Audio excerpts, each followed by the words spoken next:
everyone. So my name is Sam Latif. It's Samira Latif, you can call me Sam. So as Mark said, I'm P&G's accessibility leader. And in case you don't know P&G, we're kind of all over your home. We mainly are in and beauty and grooming as well. So you're probably familiar with some of our brands like Ariel in Europe and Tide in the US. We have Gillette, Pampers, Head and Shoulders, and many, many more brands.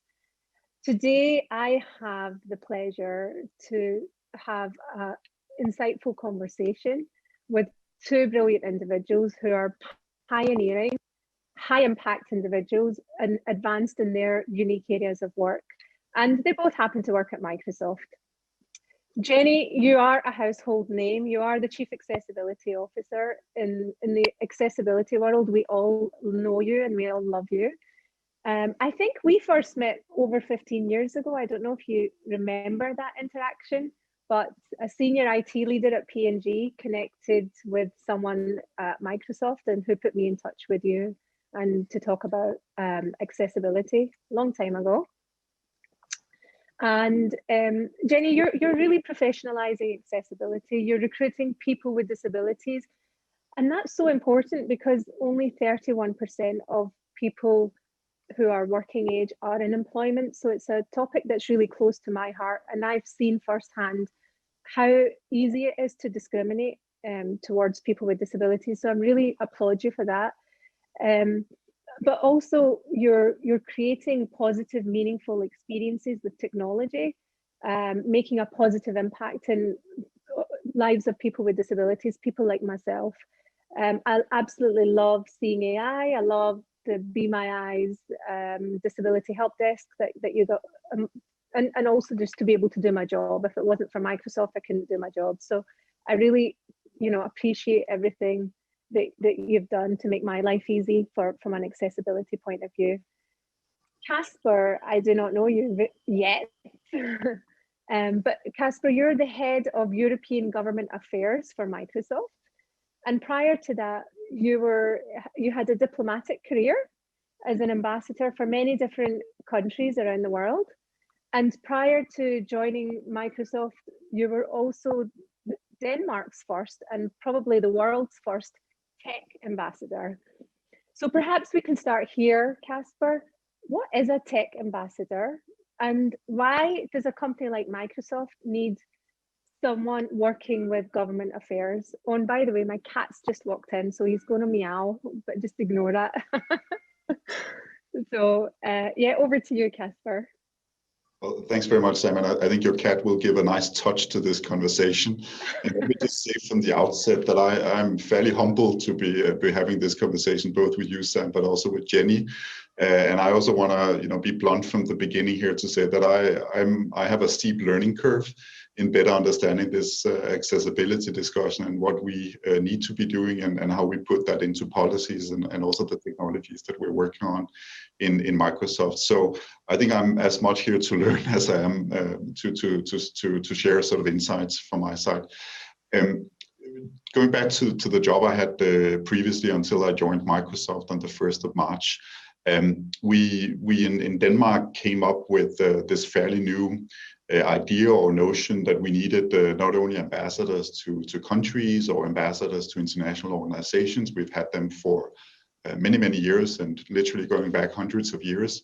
But because of where technology is today and the incredible impact that technology is having, primarily in a positive way, but certainly also in a challenging way, there was a sense that perhaps we also need envoys to have conversations with the technology industry, both nice conversations where we talk about opportunities, and I think accessibility is a pretty good example where technology can have such a dramatic impact for people with disabilities.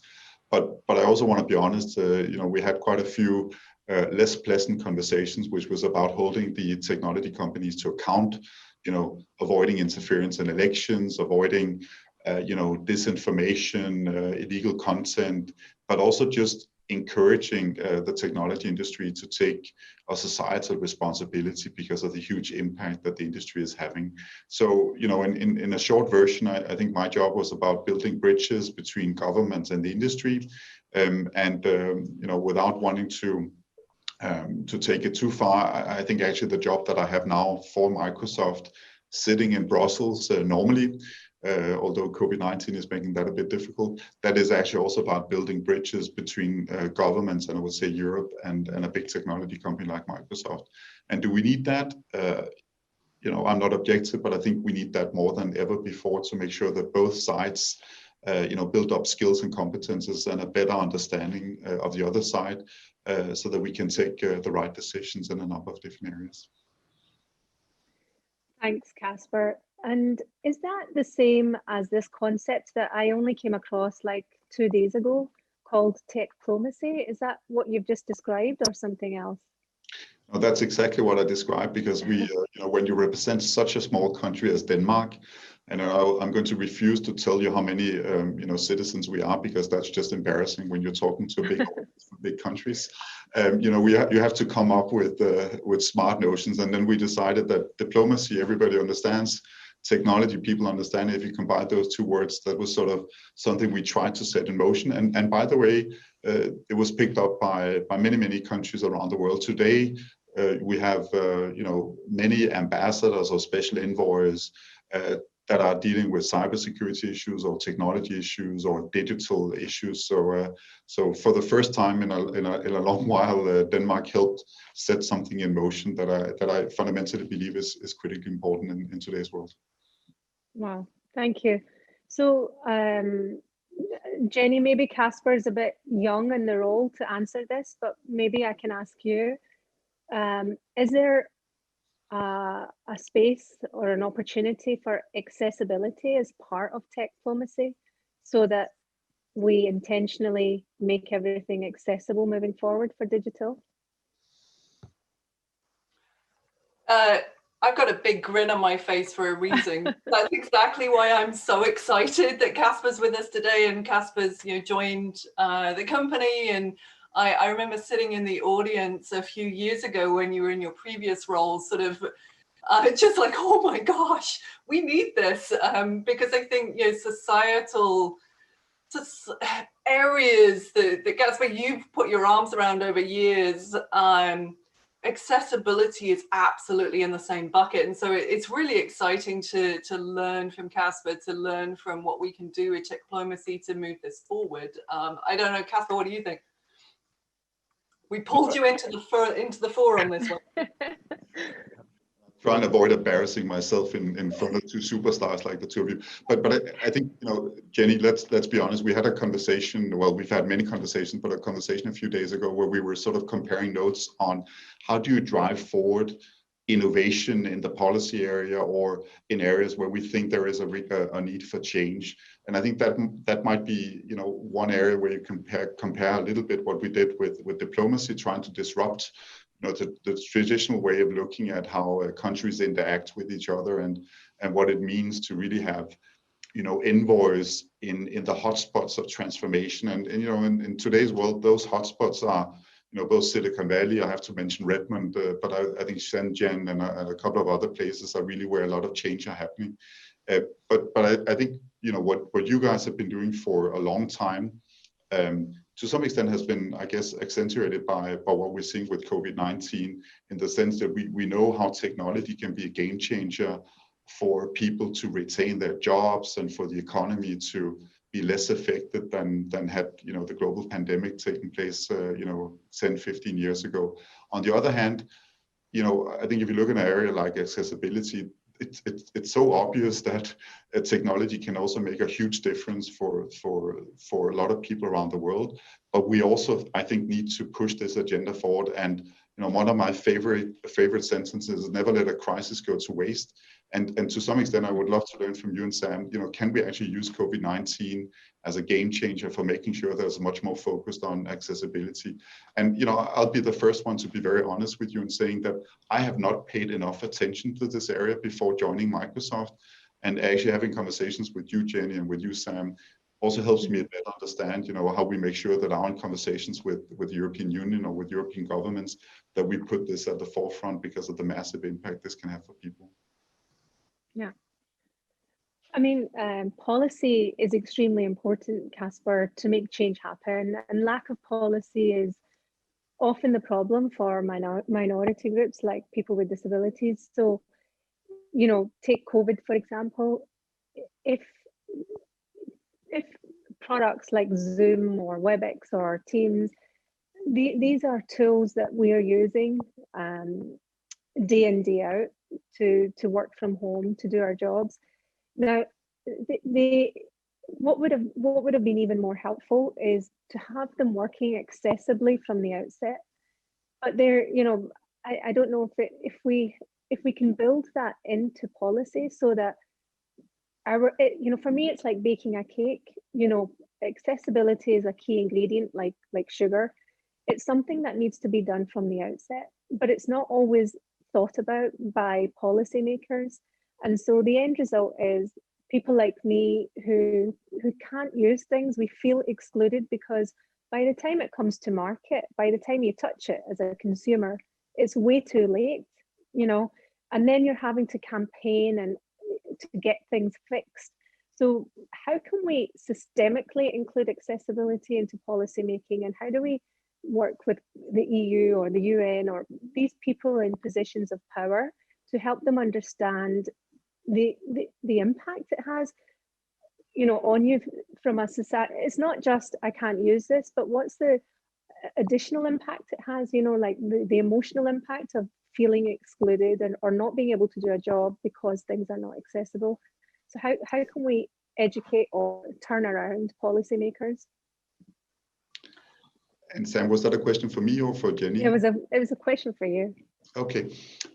Well, I think I can try and answer that, but I actually think Jenny is also the right one to come in and help perhaps get more granularity on the answer. Well, I think first of all, having somebody like Jenny or somebody like you in P&G is a pretty good starting point, because you know, without comparison at all, I think when you are trying to make change or to do things differently, you need to have, you know, ambassadors or in your case, sort of superheroes that are pushing this agenda forward in a way where we're using both a bit of carrot and a bit of stick, because otherwise you don't have the impact that is needed.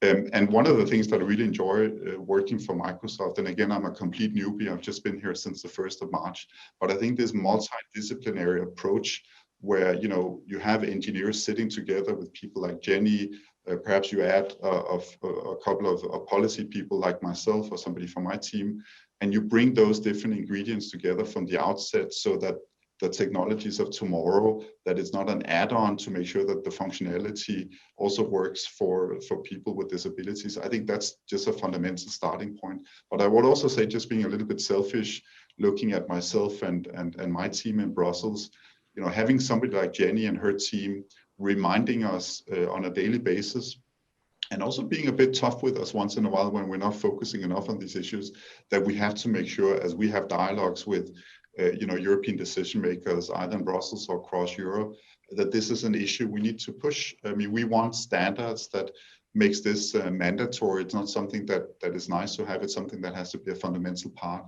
of the technologies that we're building for tomorrow. And the last thing I just wanted to say, perhaps before Jenny can say something much smarter about this, is that I think COVID-19 has showed that this digital divide that we talk a lot about, also at the global level, well, that digital divide is also present, you know, in our case in Europe, where people have been harder hit by COVID-19 in terms of unemployment. And, you know, I know that also people with disabilities have been proportionally harder hit than others. We have to make sure also as a technology company that we take our responsibility very seriously to make sure that we have inclusive technologies that really caters for the kind of complexities that the worlds are facing. And again, I think COVID-19 is a game changer that we should take advantage of. Yeah, you can't play the newbie card anymore, Casper. When does that come out, Jenny? It's gone. And Sam, I have to love that your cat is appearing in the background in this. Can you see him? I wasn't sure. Yes, definite guess in this. You know, I think Casper's got it so beautifully right here. It just in terms, of course, might know what he's doing maybe a little bit, but the the beauty of accessibility is that when it comes to policy, at least, is that this becomes table stakes. When you have table stakes accessibility set within accessibility regulations and policies, it sets the bar for where companies need to achieve. And it sets that goal line, at least minimum bar. And I would never want it to be the goal. Because as we know, the policies are woefully behind the use of technology, but it sets a line that companies can get after in terms of understanding what they may need to do. Or if it doesn't exist, it becomes kind of, how can I innovate and create?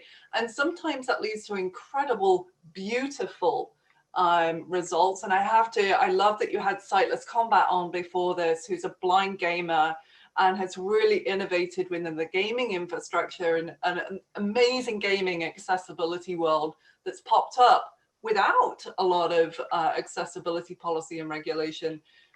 But also it's definitely an area where I'd much rather have at least a lot more in that. The challenge then is kind of your point, Sam, of making sure that we all have technology that we can need and use and work and live. You quoted some stats there of, was it 31% in the workforce in the UK? The number here in the US is 20%. And I think, and then you look at the unemployment rate on top of that in the US, that's double that of people for people with disabilities versus not. So we're looking at 13.4% of that 20% are also out of work, as opposed to 66% non-disabled yet being in the workforce and 7.6%. So you've got a massive gap, and technology has a big part to play in that. And I would say COVID has been one of those amazing sort of learning periods for us, where we did have at least that minimum bar, but we've also had to learn a lot during this period. Teams as one example, we had we were lucky enough to really be ahead of the game on this in so many ways. Clearly not perfect, but ahead of the game, thanks to honestly our blind community partnering deeply with our engineering team on it a couple of years ago, which has continued. But did we have it set right for every aspect of the disability community? No. We learned very quickly that captioning was utterly invaluable. That grew 30x overnight in Teams. But we've also had to add in a lot of additional features, and there's some, also in the works for sign language interpreters, for example, and some other situations that we've learned. So it's an iterative process. But I think it really is the building blocks of having policy on top, and then the operations on top of that help to make it a reality. Does that help, Sam? Yes, it does. And I have a particular idea or example where I think policy, if we could build accessibility policy, we would really transform people's lives. So Casper, I don't know, do you know what audio description is? Don't. So basically, blind people, it's the opposite of captioning, I would say, and it's a service for the blind. So if you're watching a film or an advertising, there's a voice that describes what's going on visually in the screen, like the robber jumps onto the bed or whatever it might be. And that's a separate track that you can put on your TV. You can turn it on like captioning. Are you with me? I am, and I've actually tried that without knowing what the terminology. Oh, was it annoying you? Yeah, it tells you everything you're seeing. Yeah. So this is like gold dust for blind people. It's something that almost every Hollywood film has built in. So, some of the major filmmakers are already doing this. P&G is the only advertiser probably like globally doing this yet, but we're only doing it in the UK, Spain, and the US. And the reason we're not doing it in other European markets yet primarily is because there isn't a policy. The governments haven't enforced this. They're not asking companies to do this. So as a result, in many countries, blind people have never even tasted audio description. And that really, it really makes me so sad to know that people like me in countries like, you know, Italy, I don't want to like name them, but many countries cannot see films with audio description. They cannot see advertising with audio description. And yet we as P&G want to do it, but there's more than one player here, you know, that we need governments to set down policy maybe. We need, you know, broadcasters to be committed to provide the pipes that will broadcast the audio description. And then we need content creators like P&G to provide that audio description. How can we get something like this in place? Because it doesn't cost a lot. You know, it only costs $300 to make one ad with audio description. Nothing. It's peanuts for us to do. Yet it really impacts hugely on the blind community. But how can we make this a reality in every country? Well, if I say a few words to begin with, and then again, Jenny, you will probably say something a lot more insightful than I will. You know, I am European, as you can note out here in my accent, and I do think that policy reigns supreme in a lot of these areas. So a good starting point, I would assume, is to make sure that these requirements are built in as a pretty standard thing in our policies. And I don't know whether you can make a comparison, but you know, a few years ago we had the General Data Protection Regulation coming into effect. I was actually working in Silicon Valley at that stage, and there wasn't a single technology company I met in my old job where we didn't hear complaints about what Europe was doing and how awful this was in terms of all the obligations that it put on technologies and technology companies. You know, fast forward till today, I think very few companies haven't implemented GDPR as a universal approach that, and basically giving the same facilities to customers and consumers around the world. And I do believe, and again, I'm biased because I'm working out of Europe and I have responsibility for Europe, but I think the European Union hopefully can remain sort of a powerhouse in implementing gradually higher and higher standards across the board, including on accessibility. And I would assume that's a pretty good starting point in making sure that it's not something you have to be grateful for, that you have access to this functionality when you're watching a movie, but it's something that is an obligation for movie creators that we build into it.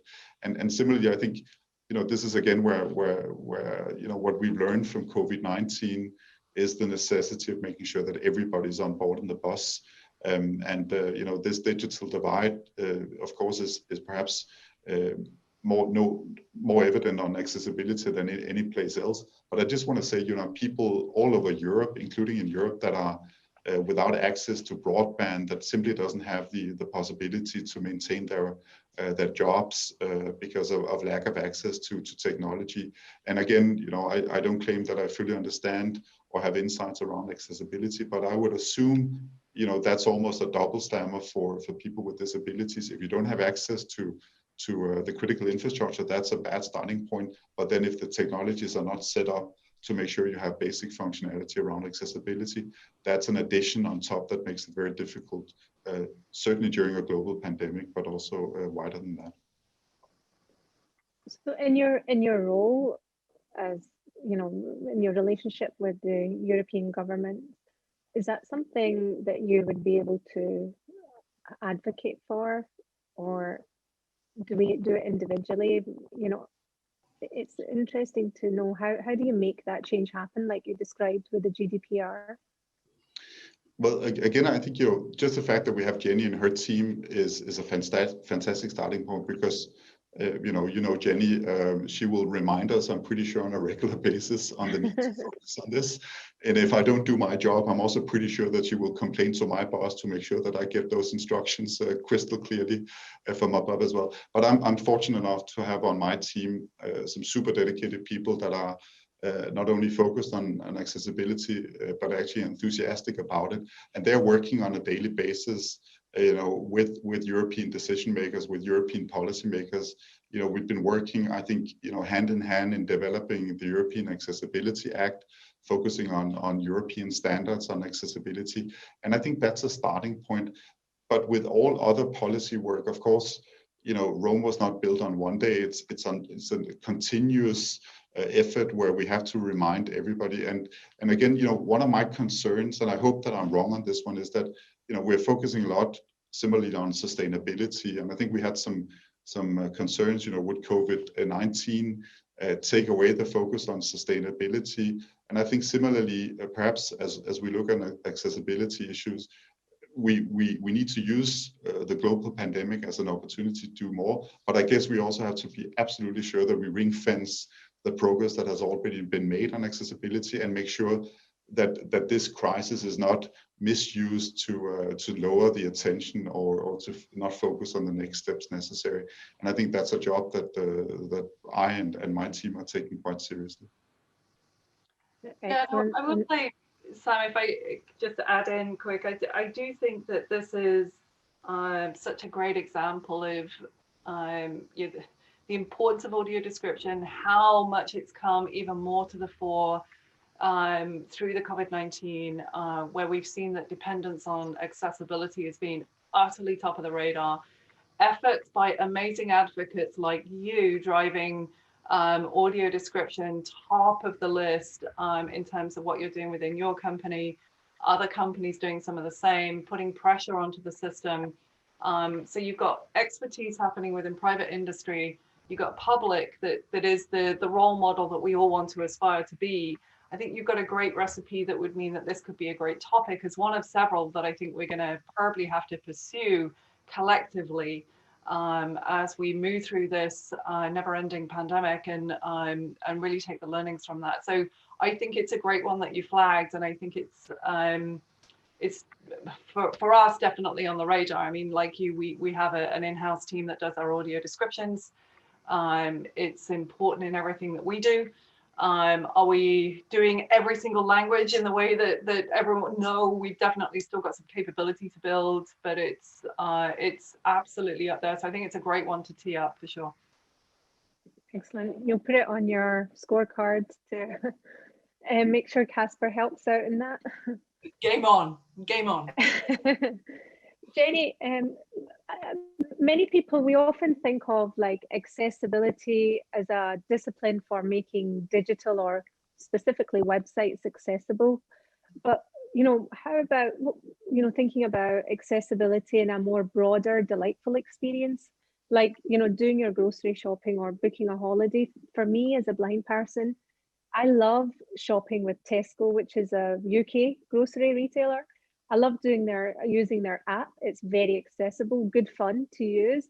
But even if I go to the store, it's a really good experience. Their staff are intuitive, helpful. I can get my grocery shopping done in any way I want, with tech, without tech.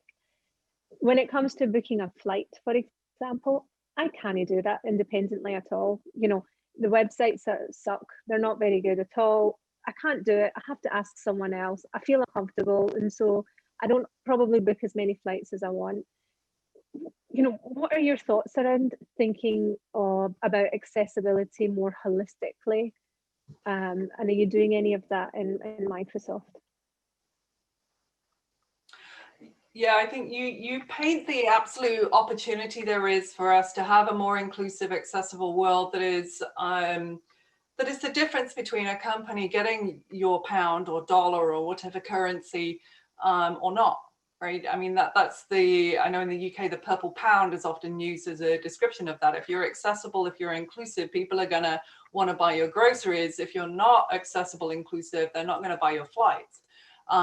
In more fundamental parts of life, that could be the difference between access to education, access to employment, and different scenarios. So yeah, I mean, I think accessibility is an ecosystem. And so while we may look at each individual area of it, and by the way, I don't think that's just the nerdery, I think that's a lot more than just a piece of code.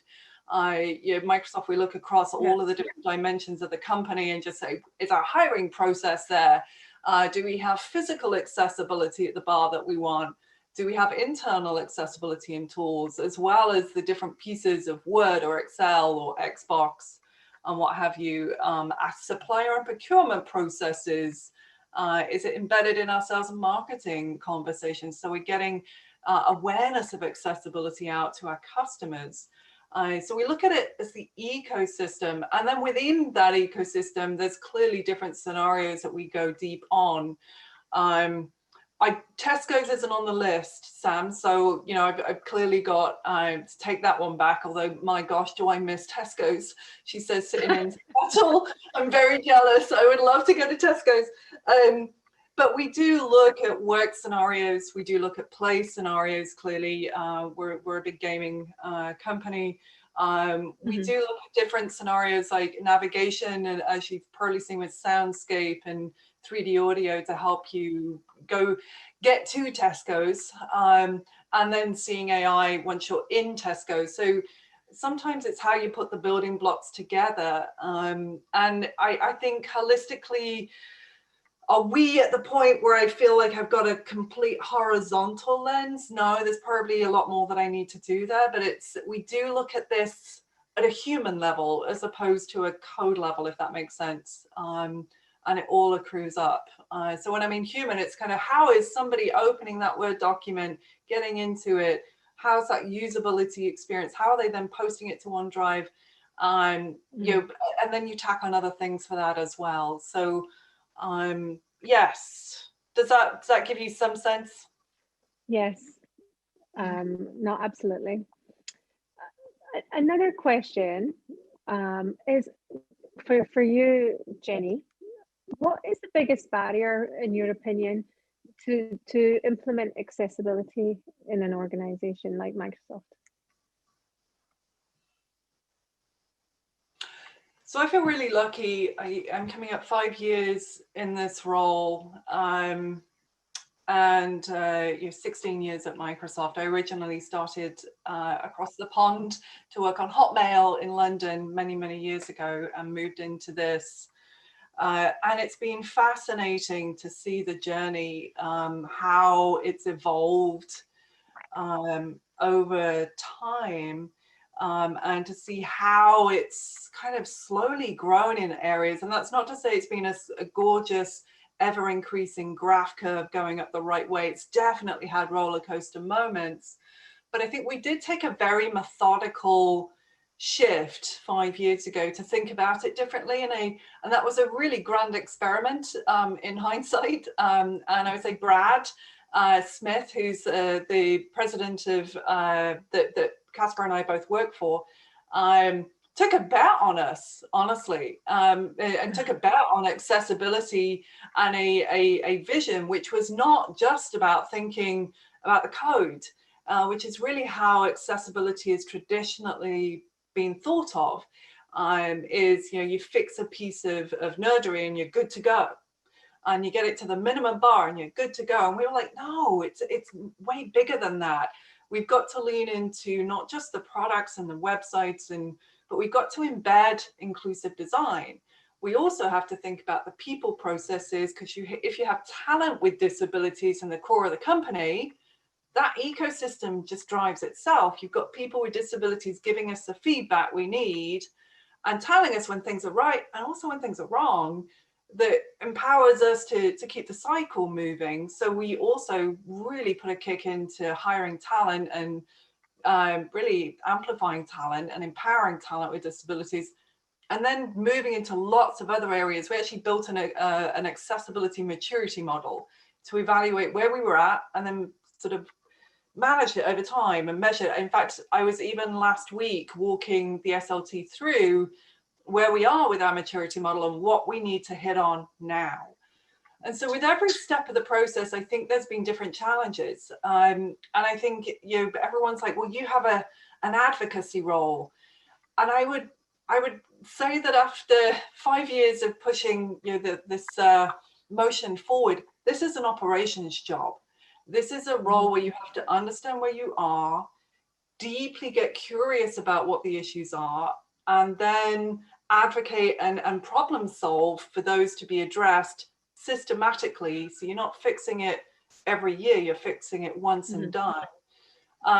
Generalized problems, there's always more to do than time in the day. Prioritization is key, whether that's, again, a piece of code or it's what talent pool are we going to go after. Budgets, just making sure that we've got all the dots tick and tied. I would say education and understanding of accessibility is not where I'd ideally want it to be. I mean, I am so thrilled that, like, Casper, you're joining. Open my, let me learn, soak this up, take this forward, because I want everyone to learn the basics of accessibility, what it is to be a person with a disability, the reliance and dependency we have on technology and other components, and be able to talk about that, amplify that with confidence. So yeah, three things that are definitely challenges as you go through, and it depends where you are as to where they come up. Thank you. Yeah, I would love to learn more about your maturity model. Jenny, maybe we could take that offline as well. I'd love to know how it works and whether I can pinch it. It's yeah, we put it online, Sam. So we actually posted a version of it. It's not all of the widgets that we use internally, but it's online, and we'll get you the link. I think it's accessibility evolution model off our website. So yeah, we'll get you all that. Okay. And Casper, like, what's been the biggest, you've been in this role since March 1, and Jenny thinks you're already fully onboarded and know everything. But what's the one big thing that you've learned that's been the biggest surprise to you so far in relation to accessibility? Yeah, listen, don't believe everything Jenny says, especially not. And she might be missing, Tesco, but she has Costco that I'm missing after having moved away from the US. Listen, I'll be very honest in saying that accessibility wasn't on my radar screen at the level where it should have been before me joining Microsoft. But she's been very kind to say nice stuff about me, and I'm paying her to say that. So we'll connect offline to do the transaction afterwards, Jenny. But I actually remember, all the way back, even before I joined Microsoft, I had the opportunity to spend a few days in Redmond at an annual event. And I actually remember Jenny taking the floor in sort of a big meeting, emphasizing, issues around accessibility, around policies, and why it is that we need to do that.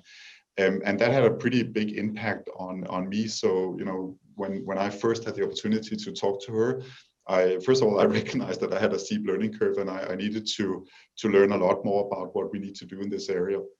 But actually, and I'm really going into dangerous territories, and if I say something politically incorrect, you have to forgive me for that. But my understanding is also that we're doing it because there's the right things to do. But actually, a lot of the innovation that is coming out of focusing on disabilities has a very nice spin-off effect that is actually, from a commercial point of view, also valuable for a company like Microsoft.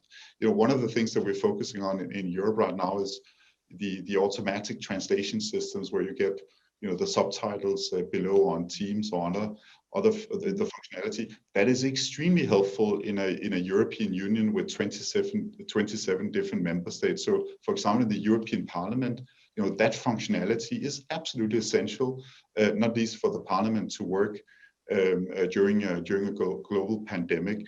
So my guess is, or my question rather, is also that what we're doing here, and also advocating for stronger policies, hopefully that's also something that is helpful for our business as we further expand our technologies. We innovate, we find new functionalities that might be from the outset focused on accessibility, but that might have fantastic spin-off effects and really create sort of an environment of innovation. And I think, again, this multidisciplinary approach, where we make sure that those functionalities are thought into design processes from the beginning. I think that's such a helpful way of working, and something you can actually get inspiration on in many different areas, not necessarily working on accessibility. So I guess what I'm trying to say in a not very elegant way is that trying to be at the forefront of innovating new technologies that works for people with disabilities, that's also a good thing for a business like Microsoft ultimately. Jenny, come in and correct me if I'm wrong, and again, apologies if I said something that was so inappropriate here. No, you are not. I'm grinning and smiling at your comments, because I think that's all too often, I think accessibility is perceived as something, gosh, when I know when I came into the role, we did a listening tour, and people described it as a tax. which I found quite fascinating, because history doesn't tell us that. History tells us that talking books and Audible came out of books for the blind. Gosh, Sam, how many years ago now? Captioning came for the deaf. Fluorescent lights came out of accessibility, door handles, magnetic zips. I mean, history tells us that this is really innovation is why it is the benefit of designing with and through and for people with disabilities. And we've definitely seen that, whether it's the adaptive controller, Seeing AI, which we all love and adore, which was a hackathon project. Both of them were actually. And gosh, we're now seeing Project Tokyo, which is looking at AI and AR, really just, if you think about a HoloLens and individuals who are blind getting a better understanding of who's sitting at a dinner table, thanks to technology. I mean, it's powering a completely different wave of innovation. So I'm love that was your your takeaway. It's why I think so many are now flocking to accessibility across our companies. It's seen as a cool job. It's not an easy job, but it's seen as a really cool one, I think. I'm biased. Yeah, I totally agree with you, and I'm probably biased too, but I absolutely love it. And I love the fact, Casper, that you're able to recognize that actually people with disabilities are fueling innovation. But so it's almost time up. Gosh, I don't know where the time went. I didn't know what kind of questions I was going to be asking you, but we've managed to fill the time. But as a closing remark, I was wondering if you were going to summarize your thoughts into a comment or a tweet to leave something with listeners or viewers, what would that be? Jenny, you go first here, because I have to I was going to throw it to you first. I would finish putting you on the spot. Yeah, I love it. I'm like, okay, I'm drinking coffee. My clogs are turning as fast as they can. You know, I think that accessibility has never been important than it is today. I think that if we say nothing else, that's the nature of the beast. And we've done so much as an industry, and I'm not talking about one company, I'm talking collectively, because we have been powered by talent with disabilities that have really fueled that going forward. But there's a lot more to do. And I think if there's any learning from these times, from this year, gorgeous year that it's been, and as we think to the future, I think we've got to continue to partner together to build a better future and embed that into our infrastructure, into our policies and regulations. And we need to do that by bringing everyone together to make a difference. So that's not a tweet. That's not a that's over your tweet. Yeah, you went over character limit. Yeah, that's like a LinkedIn post. So I'm sticking with that. But sorry. Casper, can you do a tweet? Can you do a tweet, please? There was 25 tweets and 3 LinkedIn. Actually, I mean, I will fail at this one as well, but I actually wanted to tell you a sort of small anecdote from my own team in Brussels. We have a young guy on our team with a hearing disability, and it was interesting for me and also for my leadership team. We were discussing, how frustrated we all were with working from home and how much we were looking forward to getting back in the office. The touch points, the socialization, being human beings in the same room together. And then, this guy came forward and saying, he'd never had a better time than during COVID-19 because he could use the technologies that we have. He was on Teams. He never had a problem understanding the discussions and participating in the discussions.